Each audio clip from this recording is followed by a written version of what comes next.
वाट दावी त्याच्या पुण्या नाही पार. होते अगणित उपकार, संतांचे उपकार आहे आपल्यावर, अगणित उपकार आहेत. आणि त्या संतांनी आपल्याला मार्ग दाखवलेला आहे.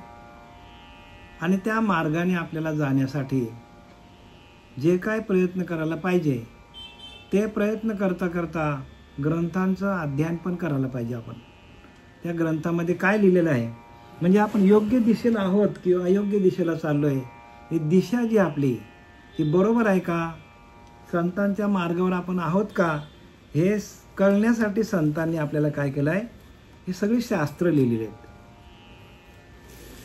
आणि ह्या शास्त्राचं पठन करणं, वाचन करणं, त्याचं मनन करणं आणि त्याचा निधध्यास धरणं हे कधी जमेल आपल्याला, जर आपल्याला साधन, जो काय आपल्याला साधन मिळालेलं आहे देह, त्या देहाला साधन समजून त्या साधनेवरती आरूढ होऊन साध्यापर्यंत पोचायला पाहिजे. साध्य काय, भगवंताला प्राप्त करणं. साधन काय, देह हे साधन आहे. हे संपूर्ण सृष्टीमध्ये जो मनुष्य देह आहे तो भगवंतानी साधन म्हणून दिलेला आपल्याला. आणि त्याच्यामध्येच धन आहे, त्या देहामध्येच धन आहे, आतमध्ये आहे, गुप्त आहे. गुप्त आहे उदंड धन, ते काय जाणती सेवक जन, तयास लागे करणे अंजन सद्गुरु कृपेचे. गुरुकृपेचं अंजन आपल्या डोळ्यात घातलं तरच आपल्याला ते गुप्त धन दिसेल, नाहीतर हे धन दिसत नाही बरं का. म्हणून काय करतात गुरु, काय करतात, तो गुरूंची 3 कृपा असतात. गुरूंनी तिन्ही कृपेतनं आपल्याला ज्ञान होतो. एक तर सद्गुरू कृपा झाली तर ज्ञान होतो, एक तर पूर्वजन्माचा अभ्यास असेल तर आपल्याला ज्ञान होतो, एक तर तीव्र वैराग्य असलं तर ज्ञान होतं. 3 गोष्टीतनं ज्ञान होतं आपल्याला. या भगवंताचं, या परमात्म्याचं ज्ञान 3 गोष्टीतून होतं. जर माणूस तापत्रयी पोळला असेल आणि त्याला तीव्र वैराग्य आला तरच ज्ञान होतं. दुसरं काय आहे, दुसरं की ज्याने अनेक जन्मामध्ये ज्याने अभ्यास केलेला आहे त्याला त्वरित ज्ञान प्राप्त होतं. आणि सद्गुरू कृपा असेल तरच आपल्याला ज्ञान प्राप्त होतं. कारण हे अक्षर ब्रह्म आहे की ज्याचा कधीही नाश होत नाही, असंही अक्षर ब्रह्म आहे. आणि ते कसं आहे, तर ते कसं सांगतात ज्ञानोबराया, म्हणून अक्षर जे म्हणजे, म्हणून अक्षर जे म्हणजे, ज्याला आपण अक्षर म्हणतो, ज्याचा कधीही नाश होत नाही, म्हणून अक्षर जे म्हणजे तेवीची म्हणता बोध उपजे. म्हणजे आपल्या मनामध्ये लगेच बोध निर्माण होतो. अक्षर म्हणजे ज्याचा कधीही क्षर होत नाही, ज्याचा कधीही क्षय होत नाही, आपल्याला बोध लगेच कळतो. त्यांच्या त्या अध्यायाच्या नावावरूनच आपल्याला कळतो की ज्याचा कधीच क्षय होत नाही. अक्षर जे म्हणजे तेवीची म्हणता बोध उपजे, बोध आपल्याला निर्माण होतो. जया परोता पैसून देखी जय, या नाव परम गती. जया परोता पैसून दावी जय, की ज्याच्या पलीकडं काहीच नाही, ते एकदा परब्रह्म आपल्या हातात आलं की आपल्याला प्राप्त करायचं काहीच राहत नाही. कारण ते प्राप्तच आहे आपल्याला, परमात्मा आपल्याला प्राप्तच आहे. पण आपण त्याच्याकडे कानाडोला केलेला आहे. आपण तशा गुरुला शरण जात नाही. आपण तशा गुरुला शरण जाऊन त्या तत्वाची ओळख आपण घेत नाही. म्हणून तत्वदर्शी गुरुला शरण जायला पाहिजे. एक तत्व नाम लिहिले का, एक तत्व नाम. कसा आहे नाम, तत्वरूपाने एक आहे, तो एकच परमात्मा आहे, तत्वरूपाने आहे, नाम रूपाने आहे. दृढ धरा मना, दृढ धरी मना, ते दृढ धरायला पाहिजे मनाने. मन काय करतं, इकडे तिकडे भरकटत सुटलंय. इकडे मिळतो का, तिकडे मिळतो का, देवाची प्राप्ती तिकडे मिळतो का, सगळीकडे आपण फिरतो माणूस. पण ज्ञानोबा सांगता एक तत्व नाम, म्हणजे नाम कसं आहे, तत्वरूपाने एकच आहे. आणि ते आपल्याला दृढ धरायला सांगितलंय. ते आपल्याला आपण दृढ धरलं. एक तत्व नाम दृढ धरा म्हणी, हरीशी करुणा येईल तुझी. आणि तेच हरी, तत्वच हरी आहे. आणि ते करुणामय हरी आपल्या कुठे आहे? आपल्याच आतमध्ये आहे. आणि म्हणून आपण आता अध्यायाला सुरुवात करूया. काय म्हणतात बघा.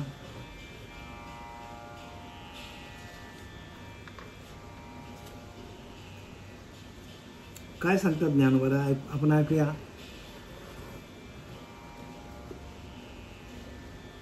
वेदेषु यज्ञेषु तपस्सु चैव दानेषु यत् पुण्यफलं प्रदिष्टम् अत्येति तत्सर्वमिदं विदित्वा योगी परम स्थान उपैति चाध्यम्. हा श्लोक काय सांगतो आपल्याला की ध्यान उपासना करणारा पुरुष जो आहे, ध्यान आणि उपासना करणारा जो पुरुष आहे, त्या पुरुषाबद्दल सगळं वर्णन केलेलं आहे. आणि त्या पुरुषाला ते साध्य होतं. जे अक्षर ब्रह्म आहे ते कोणाला प्राप्त होतं?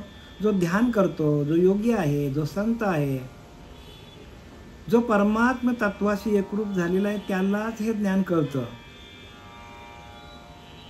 जो ध्यान करतो, ध्यानाच्या माध्यमातून आपल्याला ह्याचं त्या परमात्म तत्वाची ओळख होते. पूजा अर्चा करून नाही बरं का.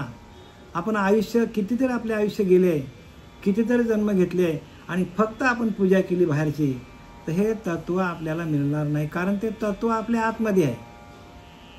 आणि त्या तत्वाला प्रगट केल्यानंतर ते आतलं तत्व बाहेरच्या तत्वाशी एकरूप करण्याची जी प्रक्रिया आहे, त्या प्रक्रियेतून जे निर्माण होतं, जे आपल्याकडे अष्टसात्विक भाव निर्माण होतं, जे ज्ञान निर्माण होतं, त्या ज्ञानाला ज्ञान म्हणतात. सोप्या भाषेत सांगतो, सोप्या भाषेत बरं का. जे आपल्याकडे प्रत्यक्ष आपल्याला प्राप्तच आहे, जो परमात्मा प्राप्तच आहे आपल्याला. मग प्राप्ताला काय प्राप्त करायचं? प्राप्तच आपल्याला. आणि ते अक्षर ब्रह्म आहे. पण ते आपल्याला प्राप्त असून आपल्याला अप्राप्त काय आहे? तर आपण तशा गुरुला शरण जात नाही. आणि त्या श्रीगुरूने दिलेल्या त्या श्रीगुरूंची कृपा आपल्यावर होत नाही. मी आत्ताच तुम्हाला सांगितलं की 3 प्रकारे योग मार्ग जे आहे, ते योग मार्ग 3 कारणाने प्राप्त होतो. एक तर माणसाला अत्यंत वैराग्य पाहिजे, तीव्र वैराग्य पाहिजे, तीव्र वैराग्य पाहिजे बरं का. आणि पश्चाताप पाहिजे माणसाला. आपण केलेल्या कर्माचं पश्चाताप झालं तरच आपल्याला परमात्म्याची प्राप्ती होईल. आपल्याला वाटतं जाऊ दे, काय होईल ते होईल, बघूया आपण, आपल्याला परमात्म्याची प्राप्ती होणार नाही. कारण काय? केलेल्या कर्माचा आपल्याला पश्चाताप होत नाही. आणि त्या पश्चातापे नदी न्हालो आणि तुझ्या सायुज्यपदी आलो. तुकाराम महाराज सांगतात, पश्चातापे नदी न्हालो म्हणजे पश्चातापाच्या नदीमध्ये मी न्हावून निघालो. संसाराचा, प्रपंचाचा त्रास, लोकांचा त्रास, सगळा त्रास सहन केला तुकोबारांनी. आणि शेवटीला त्यांनी सांगितलं की पश्चातापे नदी न्हालो, म्हणजे जे करायला पाहिजे होतं, ज्या भगवंताचं नामस्मरण करायला पाहिजे होतं, केलंच नाही. पण कधी कळालं? जेव्हा बाबाजी चैतन्य भेटले तेव्हा. आणि म्हणून तसं वाक्य वापरलंय, पश्चातापे नदी न्हालो. पश्चाताप झाला त्याला, माझी जी काय बाबाजी चैतन्य मला अगोदरच भेटायला पाहिजे होतं, पण काही माझं आयुष्य निघून गेला आणि नंतर बाबाजी चैतन्य भेटले. मग पश्चाताप झाला आणि त्या पश्चाताप त्याने धरलं कुठे? आपल्या पाठीशी आणि गाठीशी. आणि मग त्यांना वैराग्य प्राप्त झालं संसाराबद्दलचं, प्रपंचाबद्दलचं. आणि जर पूर्वजन्माचा आपला अभ्यास असेल तर आपल्याला ताबडतोब प्राप्त होतो. आणि तिसरी गोष्ट म्हणजे सद्गुरू कृपा आपल्यावर असेल तरच हे ज्ञान प्राप्त होतं. 3 गोष्टी पाहिजे. 3 गोष्टीच्या माध्यमातून आपल्याला हे ज्ञान प्राप्त होतं. आता आपण ओवीकडे वळूया. जरी वेदाध्ययनाचे झाले अथवा यज्ञाचे शेतची पिकिले की तपोदानाचे जोडले सर्व स्वहनगे. काय सांगतात या ओळीतून? की जरी वेदांचे अध्ययन करून वैदिक झाला, सर्व 4 वेद, 6 शास्त्र 18 पुराण वाचून जरी वैदिक ज्ञान झाला तरी पण भगवंताची प्राप्ती होत नाही. सगळे शास्त्र वाचले तरी भगवंताची प्राप्ती होत नाही. मग तो भगवंत आहे तरी कसा? तो भगवंत कसा आहे की चराचरामध्ये भरलेला आहे. आणि चराचरामध्ये भरलेला जो भगवंत आहे, चराचरामध्ये व्यापक आहे तो. त्याच्यामुळं सर्व सृष्टी शोभिवंत दिसते. जे आपल्या डोळ्याला जे दिसतं ना, ज्ञानदेव सांगतात की जे डोळ्याने जे आपल्याला दिसतं ते आपल्याला का दिसतो? तर भगवंत आपल्या चराचरामध्ये भरलेला आहे, तो आपल्या डोळ्यामध्ये पण आहे. आणि म्हणून आपल्याला सृष्टी सुंदर दिसते. सृष्टी आपल्याला सुंदर का दिसते? आपली दृष्टी सुंदर का आहे? तर तो आपल्यामध्ये आहे म्हणून. आणि तोच शोभिवंत आपल्याला बनवतो. आपल्याला सर्व सृष्टीला चराचराला तो शोभिवंत बनवतो. बघा ना, माणसं जर एकमेकाला दिसायला चांगली नसती तर कोणी कोणाकडे बघितलं असतं? मला सांगा. नसतं बघितलं कोणी. प्रत्येक गोष्ट शोभिवंत भगवंतानी का? तर तो भगवंत त्याच्यामध्ये आहे. प्रत्येक ठिकाणी तो भरलेला आहे. ज्ञानदेव म्हणे, नयनाची ज्योती या नाव रूपे ती तुम्ही जाणा. नयनाची ज्योत आहे. नयनामध्ये ती ज्योत काय करते? प्रत्येक वस्तूला पाहण्याचं कार्य करतो. ती ज्योत कोणी दिलेली आपल्याला? त्या भगवंताने दिलेली आपल्याला. आणि ती ज्योत आपल्या डोळ्यामध्ये आहे म्हणून आपल्याला सृष्टी सुंदर दिसते. ज्ञानदेव म्हणे, नयनाची ज्योती या नाव रूपे ती तुम्ही जाणा. हे रूप आपल्याला बघण्याचं सामर्थ्य आपल्याकडे आहे. आपल्याकडे असलेल्या त्या भगवंताने आपल्याला ती शक्ती दिलेली आहे म्हणून आपल्याला सृष्टी सुंदर दिसते. आपल्याला ज्ञान होतो. कोणामुळे होतो? तो आपल्यामध्ये आहे म्हणून होतो. तो अक्षर ब्रह्म आहे. पण तो अक्षर ब्रह्म जाणण्यासाठी आपल्याला नरदेह भगवंताने दिलेला आहे. येण्याची शरीरा येणे सरी किंबहुना येर झाड चिरा पडे. येण्याची शरीरा येणं पडे. या शरीराच्या माध्यमातून आपल्याला शरीराचा निराश करता यायला पाहिजे. तो आहे आतमध्ये, पण त्याला बघण्याचं, त्याला जाणण्याचं सामर्थ्य आपल्याला मिळावं म्हणून नरदेह आपल्याला मिळालेला आहे. म्हणून नरदेह निधान लागले हाती. उत्तम सार उत्तम गती. जे देवच म्हणती ते देवच होती. तरी का बाना धरावा चित्ती. तरी आपण त्या भगवंताला चित्तामध्ये का धरावं नाही? धरायला पाहिजे ना. अथवा यज्ञ करून पुण्याचे शेत पिकविले, किंवा तप किंवा दान करून सर्व पुण्य जोडले. सगळं काही केलं पण तरी भगवंताची प्राप्ती होत नाही सांगतात. मग ती प्राप्ती कशात नाही? तर नाथ बाबा सांगतात की माझेने अनुसंधाना विन स्नान संध्या जप तप अवघेचे धर्म जाण. माझेने अनुसंधाना विन म्हणजे माझा अनुसंधान म्हणजे माझं नामस्मरण. ज्या योगी लोकांनी, ज्या संतांनी माझं अनुसंधान धरलं, जो श्वास जातो येतो त्याच्यावरती ध्यान केलं, माझेने अनुसंधाने विन स्नान संध्या जप तप. माझं जर अनुसंधान केलं नाही, माझं जर सातत्याने नामस्मरण केलं नाही, तर केलेले जप, केलेले तप, अनुष्ठान सगळं व्यर्थ सांगतात. जप तप ध्यान अवघ्याची अधर्मदान माझं भजन ते नव्हे. माझं भजन ते नाही म्हणतो. मग माझं भजन कोणतं आहे? माझं भजन अनुष्ठान आहे, अनुसंधान आहे. काय आहे? त्या अनुष्ठानावरती अनुसंधान धरणं म्हणजे ज्ञान आहे. अनुसंधान कशावर धरायचं? अधिष्ठानावर. अधिष्ठान कुठे आहे? आपल्या आतमध्ये. अधिष्ठान कुठे आहे? आपल्या हृदयामध्ये अधिष्ठान आहे.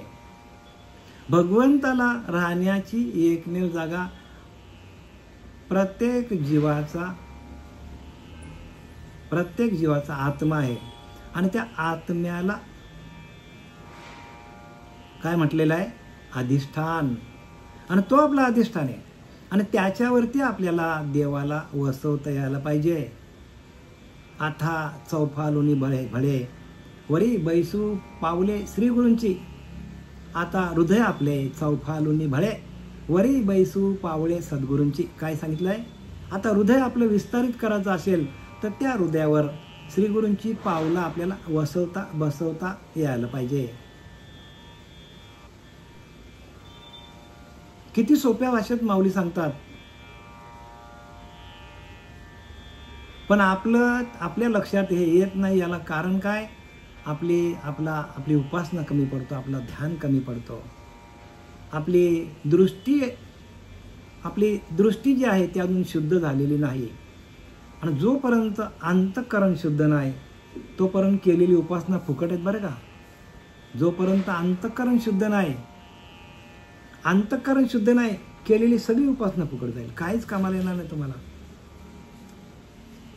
तुम्ही जप करा, तप करा, ध्यान करा, काहीही करा, पण जोपर्यंत आपलं अंतःकरण शुद्ध नाही तोपर्यंत केलेली उपासना फुकट जाणार आहे. मग अंतःकरण शुद्धीसाठी आपल्याला अनुग्रहाचं आपल्याला जास्तीत जास्त जप करावं लागेल. म्हणून अनुग्रहानंतर लवकर प्रबोधाचं चिंतन दिलं जात नाही. याला कारण काय? याला कारण एकमेव तेच आहे. अरे तुम्ही अनुष्ठानावरती, तुमच्या अधिष्ठानावरती काय, तुमच्या अधिष्ठानावरती तुम्ही काय अजून तुमच्या अधिष्ठानावरती तुम्ही एकरूप झालेले नाही. अनुष्ठानावर तुम्ही ध्यान करत नाही. ध्यानातूनच सगळी शुद्धता, निर्मलता ध्यानातून येतो. बाकी दुसरा कुठलाच कारण नाही. म्हणून नामापरते साधन नाही रे अन्यथा. काय लिहिले? नाम हे काय आहे? भगवंतापर्यंत पोहोचण्याचं साधन आहे हो. आणि ते साधनच आपल्या हातात नाही तर भगवंत साध्य आहे कसा काय आपल्याला प्राप्त होईल? आणि ते साधन काय आहे? आपला देह हा साधन आहे. आणि त्या देहाला साधन समजून आपल्याला साध्यापर्यंत जायचं आहे. जसं आपल्याला मुंबईला जायचं तर आपल्याला गाडी काय आहे? साधन आहे. मुंबईला पोहोचणं हे आपलं साध्य आहे. ठीक आहे, आपण इथल्या पोहोचू. पण आपल्याला अमेरिकेला जायचं झालं तर चालत जाऊ शकतो का? मग आपल्याला विमान पकडायला लागेल.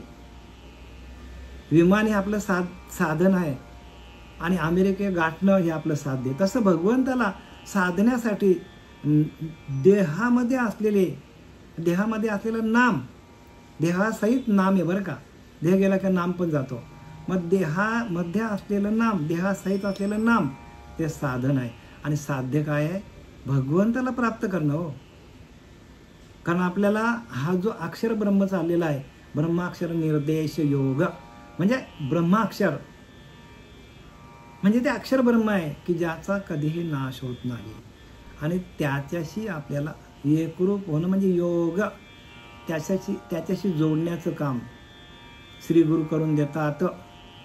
सद्गुरू आपल्याला आपल्याच आतमध्ये असलेल्या त्या अधिष्ठानावर आरूढ करून जीवाशिवाचं ऐक्य करून देऊन आपलं सततम कीर्तन तो माय, आपला सातत्याने कीर्तन कसं होईल ह्याच्याकडे सद्गुरूंचं लक्ष जास्त असतो. तुम्ही किती वाचता, वाचन किती करता, श्रवण किती करता, ह्याच्याहीपेक्षा तुम्ही त्या अधिष्ठानावर किती वेळ आरूढ आहात.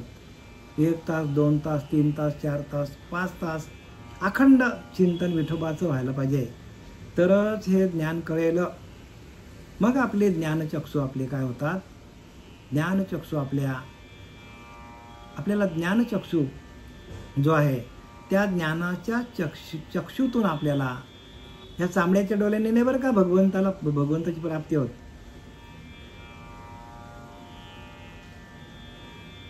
म्हणून जे स्थूल दृष्टीने देखते माथे ते देखण्याची नवे निवृत्ते. आणि अर्जुना, जे स्थूल दृष्टीने मला बघायचा प्रयत्न करतात ती दृष्टी नाहीच आहे बरं का. जे स्थूल दृष्टीने देखती माते ते देखण्याची नवे निवृत्ते. अरे अर्जुना, स्थूल दृष्टीने मी कोणालाही दिसणार नाही. मग काय व्हायला पाहिजे? तर मला बघण्यासाठी सूक्ष्म व्हावं लागेल. सूक्ष्म. आणि ते सूक्ष्म दृष्टी आपल्याला अभ्यास आपल्याकडे आहेत. स्थूल, सूक्ष्म, कारण, महाकारण आणि ज्ञान कैवल्य. म्हणजे स्थूलाचा अभ्यास आहे, सूक्ष्माचा अभ्यास आहे, कारण देहाचा अभ्यास आहे, महाकारण देहाचा अभ्यास आहे आणि ज्ञानोत्तर भक्ती, ज्ञान कैवल्याचा अभ्यास आहे. हे सगळे अभ्यास व्हायला झाले तरच आपण या भवसागरातून, भवरोगातून आपण तरुण जाऊ. अन्यथा हा भवरोग आपल्याला सोडणार नाही. आणि आपल्याला प्राप्तच आहे, परमात्मा प्राप्तच आहे, पण आपल्याला प्रगट का होत नाही? ही तुम्ही बरं का, तुमचा विचार तुम्ही करा. प्रत्येक साधकाने आपला आपला विचार करा. आपण कुठं आहोत, कुठपर्यंत आहोत, ज्याची त्याने करा सोडवणं. संसार बंधन तोडा वेगी. आपल्याला सोडून करायचे. आपण कुठपर्यंत आलोय, आपला अभ्यास कुठे आहे, आपण ध्यान कुठपर्यंत करतो, कुठल्या चक्रावर करतो, आपले चक्र प्रकाशमान आहेत का?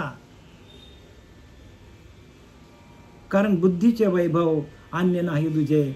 आपल्यालाच बुद्धी दिली, माणसालाच बुद्धी दिलेली आहे आणि तेच वैभव आपले. एका केशवराजे सकळ सिद्धी, म्हणजे एका भगवंताला प्राप्त करणं हे प्रत्येक माणसाचं प्रधान उद्दिष्ट, आद्य कर्तव्य आहे. आणि ते आपण सोडून बाकी सगळं करतो, सगळंच करतो बरं का आपण.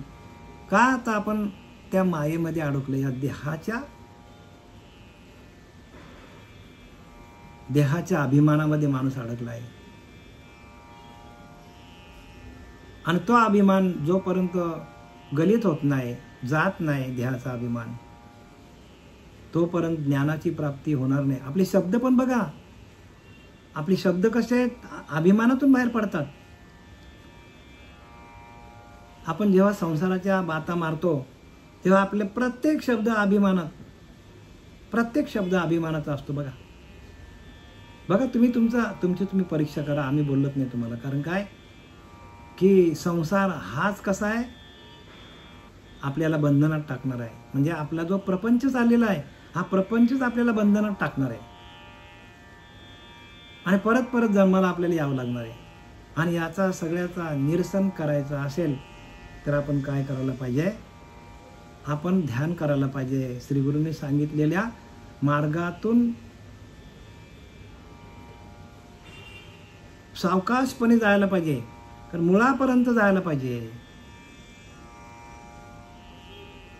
पाहता आपले मूळ स्थान, सहजची उड्या ज्ञान, या नाव बोली जे ब्रह्मज्ञान मोक्षदायक. आता किती सांगा, आता या समर्थांच्या वाक्यामध्ये सगळं ज्ञान आलं की नाही मला सांगा? संपूर्ण समर्थांनी संपूर्ण ज्ञानाचा विस्तार केलेला आहे. पण ती साधना नसेल तर कोणाला कळेल? तुम्हाला प्राप्त असेल तरच कळेल. याचा अर्थ किती सोप्या भाषेत दास बोललेले 450 वर्षापूर्वी. पाहता आपले मूळ स्थान, भगवंत मूळ आहे आपला आणि त्या मुळापर्यंत जाणं म्हणजे ज्ञान आहे. आणि ते मूळ कसं आहे तर शिव सर्वोदय शास्त्र वाचा, त्याच्यामध्ये सगळं दिलंय. ते नाद स्वरूप आहे, ते प्रकाशमान आहे, ते चैतन्यमान आहे, ते आनंद स्वरूप अवस्था आहे, सच्चिदानंद स्वरूप आहे. मग हे सगळे अनुभूती येणं म्हणजे मूळ स्वरूपाला जाणे. पाहता आपले मूळ स्थान, सहजची उडे अज्ञान. आपला अज्ञान निघून जाईल. अज्ञान आपल्याला घालवायला लागत नाही. जसं त्या लोखंडाला परिसाचं स्पर्श झालं तर त्याचा लोखंड पण घालवावा लागत नाही, आपोआपच जातो. तसं आपल्याला भगवंताच्या त्या हरिनामाचा स्पर्श झाल्या आपल्यातला अज्ञान बाजूला जातो. आणि आपल्या बोलण्यातनं किती अज्ञान दिसतो. बोलताना प्रत्येकाने विचार करून बोला. आपण काय बोलतो, कसं बोलतो, कोणाशी बोलतो, याचं भान ठेवून बोला ना आपण. कारण लिहिले की नाही की झाड जाणी जे फुले, मानस जाणी जे बोले. झाड फुलांनी, फलांनी, पानांनी भरलेलं आहे, म्हणजे त्याची मुलं खोलपर्यंत गेलेली आहेत. त्याला पूर्णपणे कुठेतरी पाण्याचा झरा लागलेला आहे, म्हणून तेवढा टवटवीत आहे. मानस जाणी जे बोले, तसं माणसाच्या बोलण्यातून कळतं की ह्यांच्याकडे ज्ञान किती, अज्ञान किती. बोलण्यातून बरं का. आणि तुका म्हणे आम्हा कळते चाचणी, बडबडीची वाणी अथवा सत्य. तुकाराम महाराज सांगतात, भक्ती ते न मन वैराग्य तो त्याग, ज्ञान ब्रह्मीभोग ब्रह्मतनू. ह्या अभंगामध्ये शेवटची ओळी तुकोबारा सांगतात, तुका म्हणे आम्हा कळते चाचणी. आम्ही परीक्षक आहोत, तुकाराम महाराज सांगतात. बडबडीची वाणी अथवा सत्य. बडबड चालली का त्याला परब्रह्माचं आत्मसाक्षात्कार झालेला आहे हे वाणीतून कळतं. झाड जाणी जे फुले, मानस जाणी जे बोले, भोगे जाणी जे केले कर्माचे. म्हणजे आपण जे जे कर्म केलं आहे त्याचं भोग आपल्याला आलं तर समजायचं की आपले कर्म चुकलेले आहेत. हे स्पष्टपणे लिहिले बरं का तुकोबाराने, हे ज्ञानोबाराने लिहिले, स्पष्टपणे लिहिले. आणि त्याचा आपल्याला विस्तार करता येत नाही. याला कारण काय? आपलं लक्ष नाही हो. आपण दुर्लक्ष करतो प्रत्येक गोष्टीवर आपण आपलं दुर्लक्ष आहे. म्हणून समर्थ रामदासाने अजून सोप्या भाषेत सांगितलंय, हे तो लक्षांश अनुभवणे. येत नाही वाचेशी कामे. वाचेचं कामच नाही ते हो. जो श्वास जातो येतो त्याच्याकडे लक्ष ठेवा आणि अनुभव घ्या. हे तो लक्षांश अनुभवणे. येथे नाही वाचेशी सांगणे. वाचेने सांगून नाही हो परमार्थ होत. त्याच्याकडे सातत्याने, तो प्राप्तच आहे प्रत्येक जीवाला, पण त्याने तिकडे लक्ष ठेवलं पाहिजे. सातत्याने लक्ष ठेवायला पाहिजे. आपलं कीर्तन चालू आहे का, आपलं भजन चालू आहे का, आपलं नामस्मरण चालू आहे का. बंद पडलं आपलं नामस्मरण, संपला. जरा जरी बंद पडलं तरी आपल्याला 84ला जावं लागेल. म्हणून इथं काय सांगतात, आपल्याला एक ओळी कितीतरी आपण विस्तार करू शकतो, पण आपल्याला वेळ कमी आहे बरं का. हां, तया आघवयाची पुण्याचा मळा, भारू आतोनी जया ये फळा, ते परब्रह्मा निर्मळा सांटी न सरे.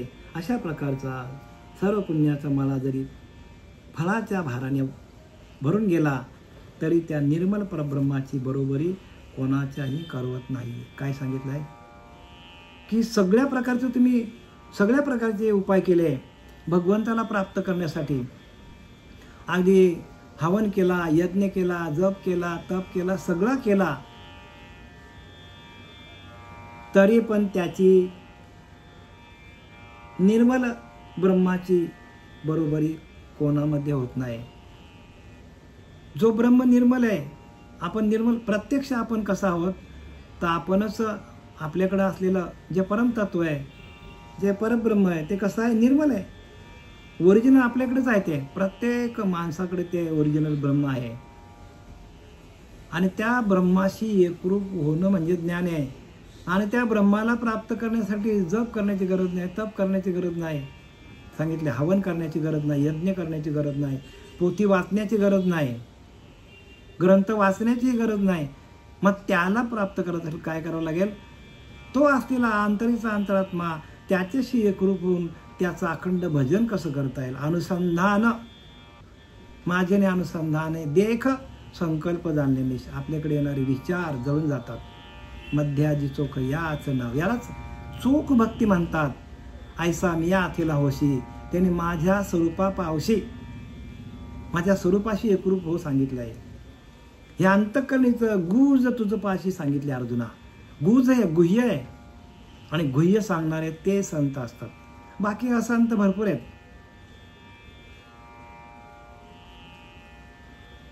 म्हणून करामध्ये दाखविती ते गुरु म्हणजे ते, परंतु ते नव्हे सद्गुरु मोक्ष दाते.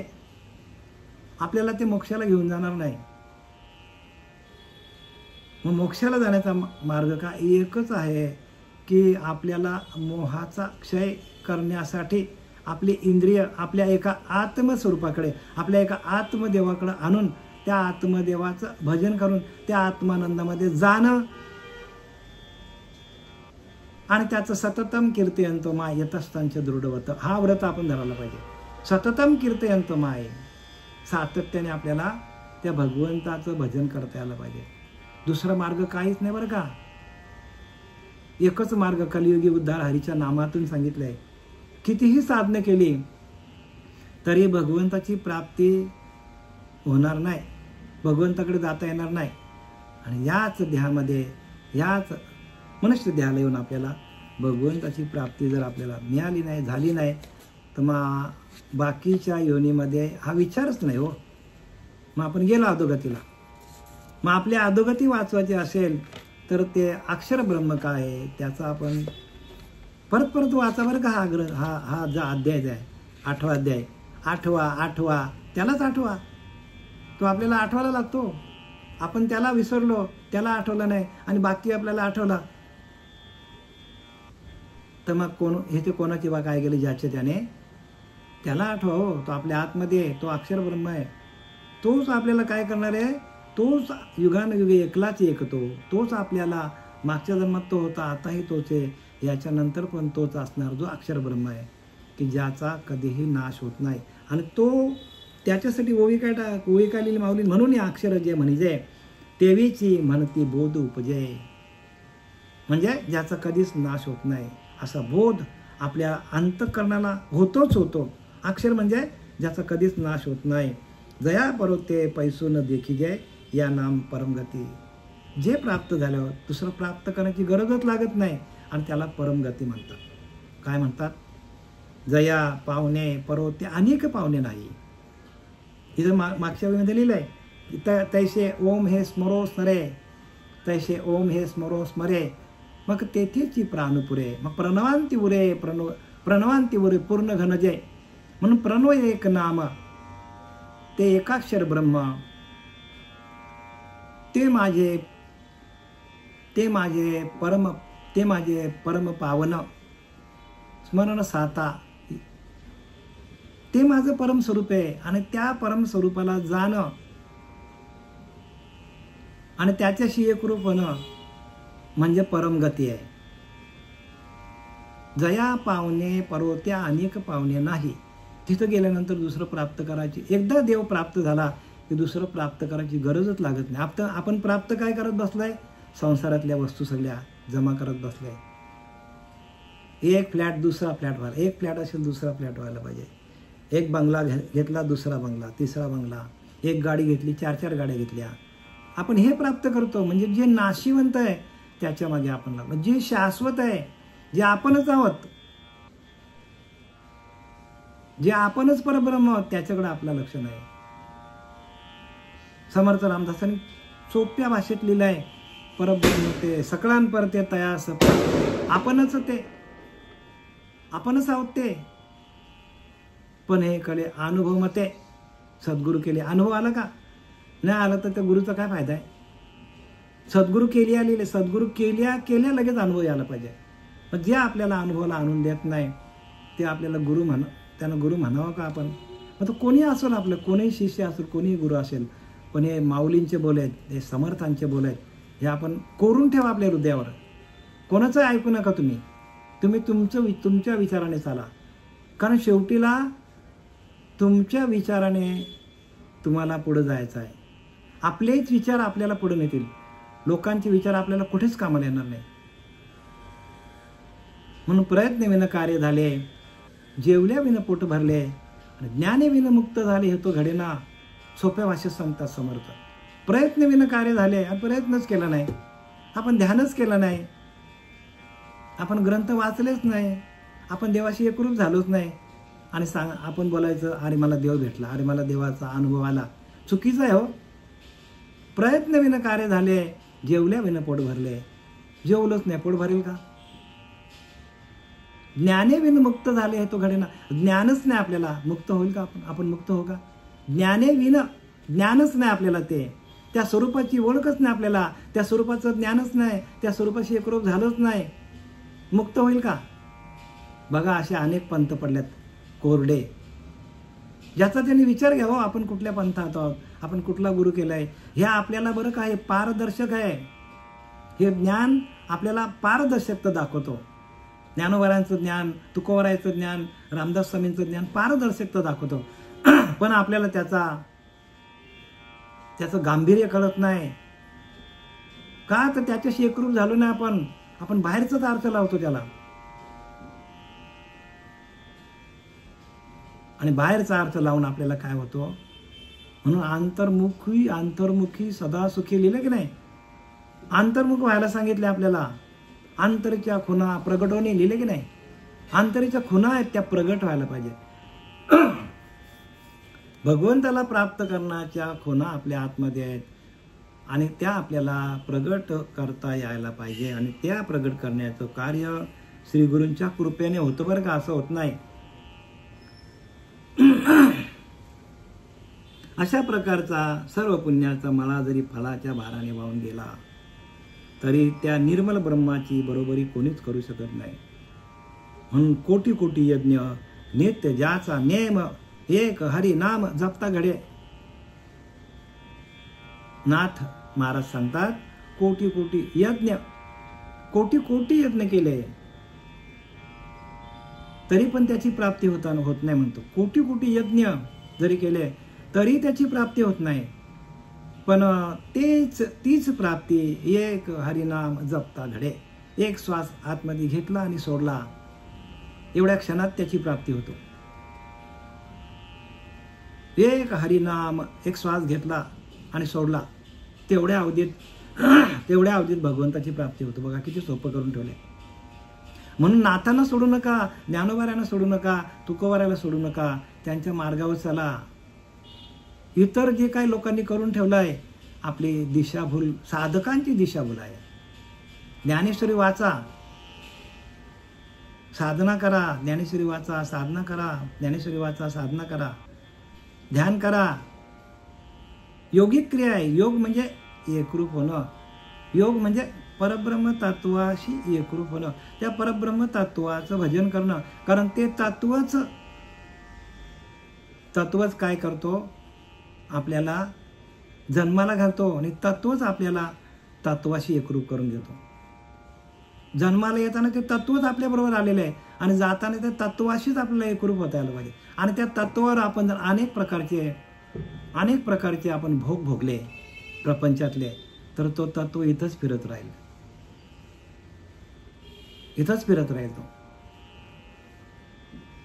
आणि म्हणून प्रत्येकाने जे तत्व आहे तोच आपला भगवंत आहे.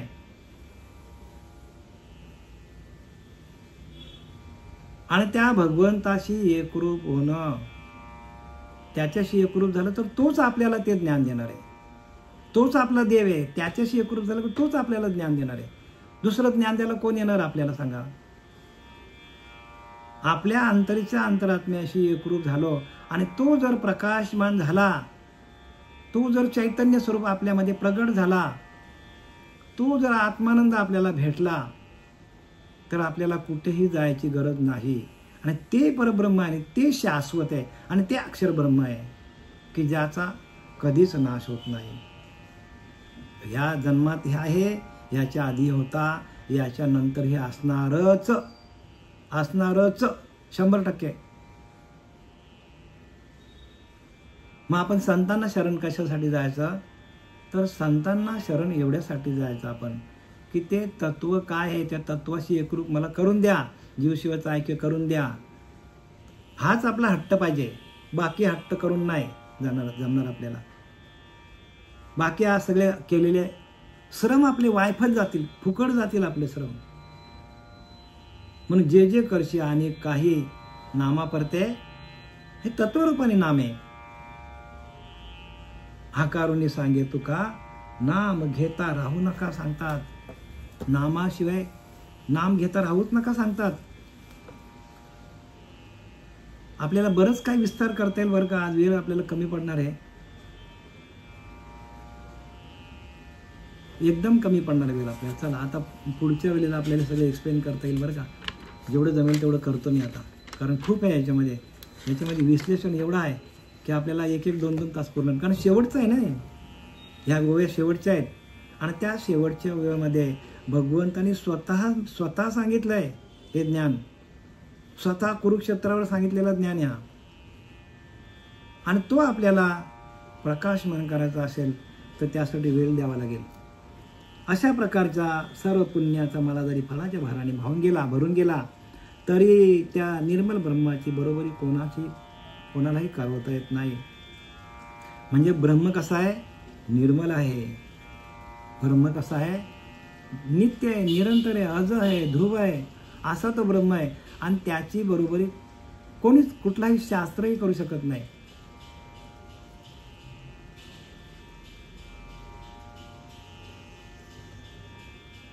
जे नित्य आनंदाचे निमाने, उपमेचा कांटाला न दिसे साने, पहा पहा वेदयज्ञादी साधने जया सुखा. जे नित्यानंदाच्या तुलनेने ताजव्यात घातले असता लहान दिसते. काय सांगतात? नित्यानंदाच्या तुलनेने, म्हणजे नित्य आनंदामध्ये आपण गेलो आणि आपण जर तुलना केली तर बाकीची साधनं आपापच फिकी पडतात. नित्य आनंदामध्ये जायला पाहिजे. नित्य आनंदाशी आपल्याला जर नित्य असा आनंद स्वरूप आपली अवस्था झाली तर बाकीच्या साधना आपोआपच बाजूला होतात. मला सांगा, तुम्हाला एकदा आनंद मिळाला एखाद्या गोष्टीमध्ये, तर त्या गोष्टीमध्ये तुम्ही रममान झाले. संसारातलं नाही बरं का, संसारातला आनंद क्षणभंगूर असते. प्रपंचातला आनंद क्षणभंगूर असतो. त्याचा लगेच माणसाला कसा येतो? वीट येतो. न सरे न विटे असं सुख आहे ते.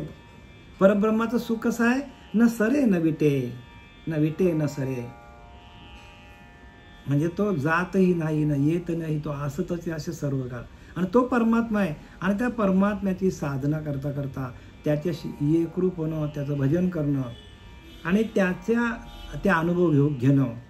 अनुभव बरं का, अनुभव तुका म्हणे ते अनुभव प्रमाण. शब्दांचे गौरव कामा नये. शब्द किती पण आपण चांगले चांगले वापरले तुम्हाला पटवण्यासाठी, तरी ते नंतर फिके पडतात, गळून पडतात. शब्द भूस, भूस आहे शब्द.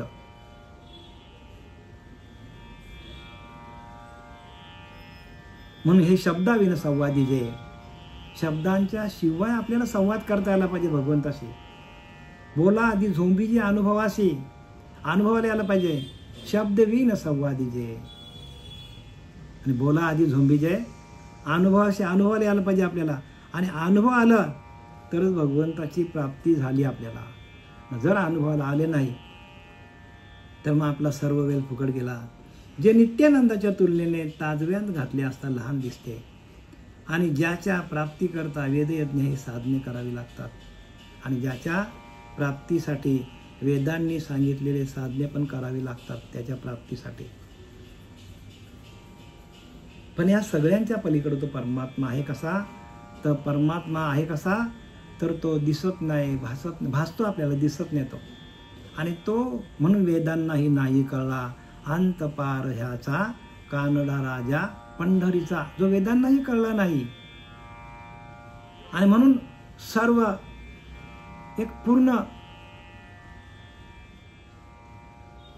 भगवंताने पूर्ण अवतार जो आहे तो श्रीकृष्ण परमात्मा आहे.